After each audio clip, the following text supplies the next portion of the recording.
आज संयुक्त किसान मोर्चा मिलित श्रमिक संगठन आनुकूल्य आज आम दाबी एवं आईन अमान्य आंदोलन करुए गोटे दाबी से मुख्य कथा केन्द्र जो श्रमिक मारदा नीति कर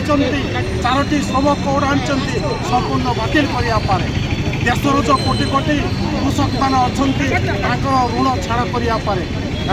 आम देशर कृषक मान उत्पादन तार द्विगुणित सर्वनिम्न मूल्य घोषणा करने आईन कानून करने श्रम कोड बातिल करने 2025 जो विद्युत आईन आनी ये संपूर्ण बातिल करने अन्य पक्षे टीकाकरण नाम कोटी कोटी श्रमिक लोक बर्तमान दांडर भिकार करने जो आईन आनी संपूर्ण केंद्र सरकार बातिल करूँ एवं बीबीजी रामजी आईन आनी